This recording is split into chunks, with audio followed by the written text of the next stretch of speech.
Ya estamos en comunicación con Federico Montero. Fede, ¿cómo estás? ¿Cómo les va? ¿Cómo andan? ¿Todo bien? Muy bien, muy bien. Bueno, te escuchamos, Fede, para repasar algunas noticias internacionales. Bueno, estuve haciendo una pequeña investigación sobre un tema de gran actualidad, no se discute tanto, que tiene que ver con la visita que realizó en el día de ayer la presidenta de la Comisión Europea, Ursula von der Leyen, que está de gira por Brasil, Chile, pasó por Buenos Aires también, con un objetivo que es empujar el acuerdo Mercosur-Unión Europea. Es un acuerdo de libre comercio que se viene trabajando hace muchos años entre la Unión Europea y el Mercosur. Piensa en la complejidad que esto representa, que se pongan de acuerdo todos los países de la Unión Europea y todos los países del Mercosur en un acuerdo de libre comercio. Y quizás es recordado por las lágrimas que en su momento derramó el canciller Faure, el canciller de Macri, no sé si se acuerdan, con esas lágrimas que después se demostraron que eran un poco falsas, que se había cerrado un acuerdo que en realidad no se había cerrado. Bueno, un acuerdo que tiene un interés muy grande por parte de la Unión Europea porque representaría la posibilidad para que los europeos recuperen terreno económico en América Latina y particularmente en el Mercosur, que perdieron fundamentalmente a manos de China, por un lado, que ocupó gran parte de esos lugares, y por otro lado del propio comercio intrarregional. ¿Por qué von der Leyen ahora está apurada y está en esta gira queriendo avanzar con esta situación? Bueno, por un lado porque Europa está en crisis, como todos sabemos, está en el medio de una guerra, está necesitada de materias primas, y este acuerdo con el Mercosur le serviría para proveerse de eso y obtener grandes diferencias, grandes ventajas, producto de las asimetrías que hay entre las dos regiones. Pero el otro apuro que tiene es de carácter más político, producto de los cambios que quizás se están viendo en distintos países de Europa, con el ascenso de lo que acá tendemos a denominar y lo llamamos, lo hemos conversado también, Eva, como la ultraderecha en Europa. Hablamos de figuras como Giorgia Meloni y otras, los propios representantes, por ejemplo, de Vox en España, que si bien tienen una agenda de derecha bastante recalcitrante en materia de derechos individuales, derechos civiles, etcétera, en materia económica tienden a tener una posición más bien nacionalista y no están muy de acuerdo con la lógica de los tratados de libre comercio. Y como el año que viene va a haber elecciones europeas nuevamente, quizás cambien la correlación de fuerzas dentro del propio bloque europeo, entonces por eso von der Leyen está apurada para tratar de cerrar esto. Ahora la pregunta es si a nosotros esto nos conviene.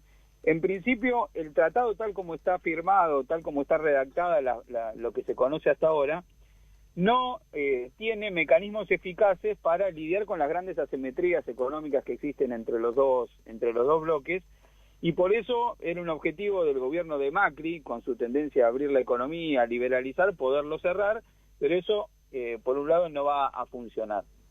Por otro lado, también tiene grandes oposiciones dentro de la misma Europa, porque hay un corazón productivo europeo, sobre todo en lo que es la producción agropecuaria en países como Francia, que no están en condiciones para competir con la producción agropecuaria de nuestros países, y entonces también ahí tiene un bloqueo bastante grande. Yo estuve consultando con un especialista en este tema, el doctor en Ciencias Sociales, Damián Paikin, que dirige el Centro de Estudios de Análisis Político de la Facultad de Ciencias Sociales de la UBA, respecto de este acuerdo. Él produjo un informe bastante detallado sobre el impacto que tendría este acuerdo en la economía argentina y en particular en la economía en la provincia de Buenos Aires. El informe se puede obtener, está publicado ahí en la página del Observatorio del Sur Global. Yo le preguntaba por distintas cosas, pero una cosa muy particular que no se suele hablar, que yo le preguntaba, es ¿qué otras cosas además del libre comercio tiene este acuerdo? Y hay una cosa muy importante que tiene, que es las compras del Estado. Si este acuerdo se llegara a realizar, los países del Mercosur en sus compras que realizan sus estados estarían obligados a garantizar esas compras también para empresas europeas, dejando de fortalecer a las empresas argentinas.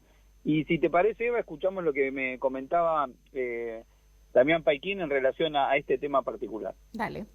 Ahora bien, el acuerdo Mercosur-Unión Europea no es solo de índole comercial, tiene otros capítulos como pueden ser compras gubernamentales, donde habitualmente los estados buscan beneficiar a industrias propias como proveedores del Estado. De aprobarse el acuerdo, los proveedores europeos también pasan a ser proveedores nacionales en términos del acuerdo, pasan a tener las mismas características. Esto genera una gran competencia y uno podría decir, bueno, también es la posibilidad de que las empresas argentinas o brasileñas compitan en las compras de la Unión Europea. Pero lo cierto es que las asimetrías de poder, de mercado, de eficiencia de las empresas europeas dan a pensar que el camino va a ser en un solo sentido. Y por lo tanto vamos a ver cómo los presupuestos nacionales en compras públicas, bueno, entrarán a ser distribuidos no solo en las empresas nacionales, sino también en empresas europeas, perdiendo de esta manera la capacidad de promocionar la industria nacional. Bien, un elemento clave que no se suele hablar, que es que estaríamos obligados a que empresas europeas puedan ser proveedoras de las compras estatales. Pero hay otra dimensión importante para pensar, que es cómo afectaría, y hablamos en el tema productivo, y en particular en las exportaciones que hace la Argentina. La Argentina se quiere reindustrializar y quiere exportar no solo materias primas, sino algunas materias con elaboración, bienes industriales, y esas exportaciones se dirigen a países vecinos. Ahora, si nosotros tenemos que competir para exportarle, por ejemplo, a Brasil con las manufacturas europeas, eso nos generaría un perjuicio, y un perjuicio particular sobre la estructura productiva de la provincia de Buenos Aires, que sobre eso también le preguntábamos al doctor en Ciencias Sociales, Damián Paikin, y nos decía lo siguiente. Sin embargo, ese no es el problema mayor, que ingresen a la Argentina productos europeos, sino el problema mayor es principalmente en la competencia en el mercado brasileño, que es el principal socio comercial argentino. Y si esto lo vemos en relación a la provincia de Buenos Aires, que es nuestra provincia industrial por excelencia, nos vamos a encontrar con que si Brasil representa para las exportaciones generales el 20%, para la provincia de Buenos Aires esto llega al 35%. Y si lo vemos en productos manufacturados, lo que para la Argentina representa Brasil el 55%, para la provincia de Buenos Aires representa el 70% de sus exportaciones de productos manufacturados. Es decir, que una competencia en el terreno brasileño impacta directamente en la capacidad exportadora de la industria bonaerense. ¿Qué industria? Bueno, principalmente automotriz y autopartes, industria metalmecánica, industria química.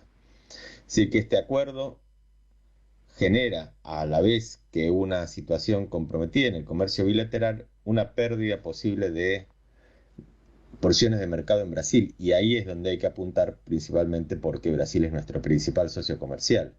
Perder ese mercado genera un riesgo grande para la economía argentina.